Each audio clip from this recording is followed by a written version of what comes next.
শিখিয়েছে। কিন্তু আমরা বিভিন্ন সাবজেক্টে এত এত টিচার নিই। আমরা যখন জয়েন্ট এন্ট্রান্স দিই তখন বড় বড় কোচিং ইনস্টিটিউশনে ভর্তি হই, বড় বড় শিক্ষকের কাছে যাই, তাদেরকে প্রচুর পেমেন্ট করি, কিছু না কিছু একটা করে আমরা একটা শিক্ষককে ধরি এবং সেই জায়গাটাকে উতরানোর চেষ্টা করি। কিন্তু আমাদের যে সবথেকে বড় শিক্ষক জীবন, সেই জীবনের কিন্তু কোনো গুরু আমরা ধরি না, কোনো গুরু নেওয়ার প্রয়োজনীয়তা আমরা মনে করি না। যখনই আমাদের জীবন আসে তখনই আমরা ভাবি তাই তো দীক্ষা নিয়ে আর কি হবে। কিন্তু আমাদের যে জীবন, সেই জীবনকে যদি অতিবাহিত করতে হয় তাহলে আমার যে জীবন দর্শন, আমাকে যে একজন পথ প্রদর্শক হবে, সেই গুরু কিন্তু আমরা কখনোই দীক্ষার মাধ্যমে নিতে চাই না। তো আমাদের যে জীবন, সেই জীবনকে যদি সুন্দরভাবে আমরা অতিবাহিত করতে চাই তাহলে কিন্তু আমাদের একজন গুরুর প্রয়োজন, যিনি আমাকে ঠাকুরের সত্তায় বা গুরুর সত্তায় নিজের যে সত্তা, সেই সত্তাকে ভুলিয়ে প্রকৃত সত্তার দিকে নিয়ে যাবে, অন্ধকার থেকে আলোর দিকে নিয়ে যাবে। আমাদের যে জীবনের যে সমস্ত কাজ আমরা করলে ভালো থাকবো, সেই সমস্ত দর্শন কিন্তু আমার গুরু আমাকে দেবে। তো আমরা সেই জায়গাটা থেকে অনেকে বিরত থাকি। এবার আমরা যারা দীক্ষা নিলাম, দীক্ষা নেওয়ার পর কিছু জিনিস আমাদেরকে মেনে চলার জন্য ঠাকুর বললেন। যজন, যাজন, ইষ্টভীতি, সস্তয়নী, সদাচার, সৎ নাম মনন করা, সৎসঙ্গে অংশগ্রহণ করা, সৎসঙ্গে যাওয়া, এই সমস্ত কিছু ছোট ছোট জিনিস। কিন্তু এই যে ছোট ছোট জিনিস, এই ছোট ছোট জিনিসগুলোর মধ্যে কিন্তু বিরাট শক্তি লুকিয়ে রয়েছে। একটা পারমাণবিক বোমা যদি আমরা দেখি, পারমাণবিক বোমার আকারটা কিন্তু খুব ছোট হয়, কিন্তু তার যে তীব্রতা সেটা কিন্তু ভয়াবহ। যদি আমরা কয়েক কেজি পারমাণবিক বোমা আজকে বিশ্বের বিভিন্ন জায়গায় নিক্ষেপ করি, কয়েক সেকেন্ডের মধ্যে আমরা গোটা বিশ্বকে ধ্বংস করতে সক্ষম হব। ঠিক ঠাকুরেরও এই যে ছোট ছোট জিনিস, এই ছোট ছোট জিনিসের মধ্যে যে তীব্রতা রয়েছে, সেই তীব্রতাকে আমরা কিন্তু উপেক্ষা করি। তো ঠাকুর বললেন যজন করার কথা, যাজন করার কথা, ইষ্টভীতির কথা, সস্তয়নী সদাচারের কথা, সৎ নাম করার কথা, এছাড়াও বললেন সৎসঙ্গ করার কথা। তাহলে প্রত্যেকটা জিনিস আমি একটু ছোট ছোট করে বিস্তারে বলতে চাই। এই যে যজন, ঠাকুর যে সমস্ত কথা বললেন, যে সমস্ত বাণী আমাদেরকে দিলেন বা আমার জন্য দিলেন, সেই সমস্ত বাণী ঠাকুরের নিজের যে জীবন, সেই জীবনের যে উদাহরণ ঠাকুর আমাদের কাছে প্রস্তুত করলেন, সেগুলোকে নিজের চরিত্রের মধ্যে গেঁথে নেওয়াটাই হচ্ছে কিন্তু খুব সহজ ভাষায় যজন।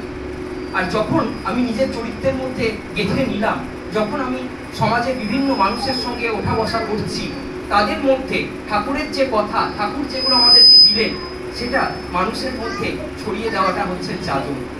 তাহলে যজন যদি আমরা ঠিক মতো করতে পারি, নিজের জীবনে ঠাকুর যে সমস্ত কথা বললেন সেগুলো যদি প্রত্যেকটা মেনে চলতে পারি, তাহলে আমাদের যে জীবনের যে সমস্ত জিনিস পরিলক্ষিত হয় সেটা কিন্তু সমাজ দেখতে পায়। এবং আমি যখন নিজে উন্নতি হলাম বা আমার নিজের যখন অনেক উন্নতি হলো বা যা যা হলো, সেই জিনিসটা যখন আমি মানুষের মধ্যে, সমাজের মধ্যে প্রতিস্থাপিত করতে পারি, তখন সেটাকে বলছি জাগো। আমি ভালো হলাম, কিন্তু আমার সমাজ যদি ভালো না হয় তাহলে কিন্তু আমরা বেরিয়ে আসতে পারবো না।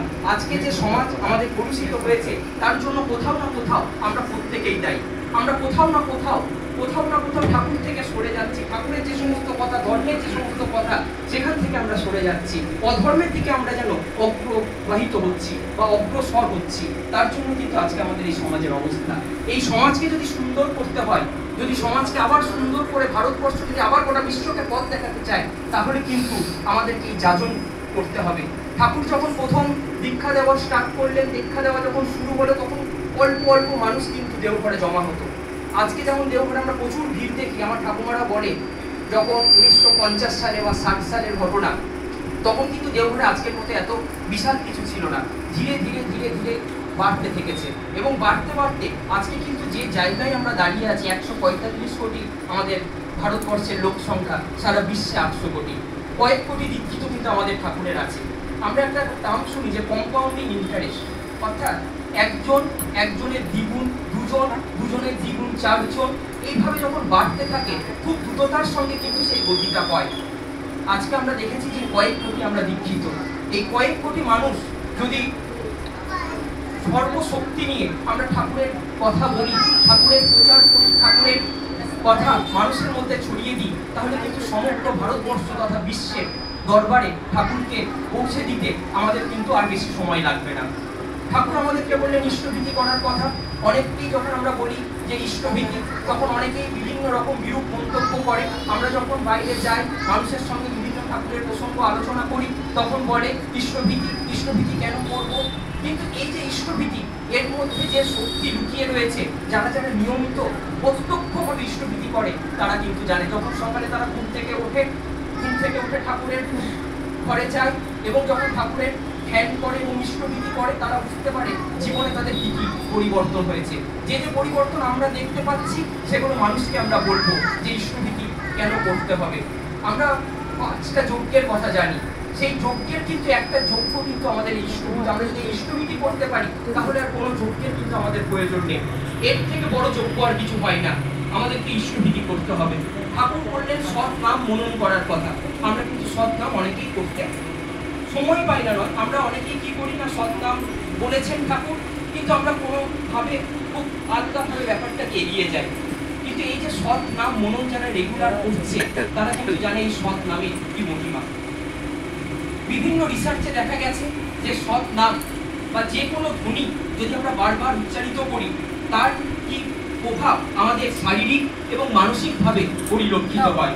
তাহলে ঠাকুর আমাদেরকে যে বললেন সৎ নাম মনন করার কথা, আমরা 1 মিনিট হলেও সৎ নাম মনন করার চেষ্টা করব। প্রথম একটু কষ্ট হবে, প্রথম মন অন্যদিকে যাবে। আমরা যারা প্রথম স্টার্ট করি তাদের মন এদিক ওদিক যায়, কিন্তু ধীরে ধীরে যখন আমরা সেটাকে প্র্যাকটিস করব, ধীরে ধীরে যখন আমরা সেটাকে করতে থাকবো, আমাদের দেখবো যে সেটা কিন্তু অভ্যাসগত হয়ে গেছে। অর্থাৎ আমাদেরকে সেই জিনিসটা করার জন্য আর অতিরিক্ত কোনো পরিশ্রম করতে হচ্ছে না।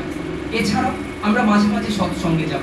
এই যে ভাদ্র পরিক্রমা চলছে, কিছুটা সময় বার করে প্রতিদিন না হোক মাঝে মাঝে সপ্তাহে 1 দিন বা মাসে 2 দিন আমরা যদি সৎসঙ্গে যেতে পারি, সৎসঙ্গে যাওয়ার ফলে কিন্তু আমাদের মনের মধ্যে কিছু পরিবর্তন আমরা লক্ষ্য করব।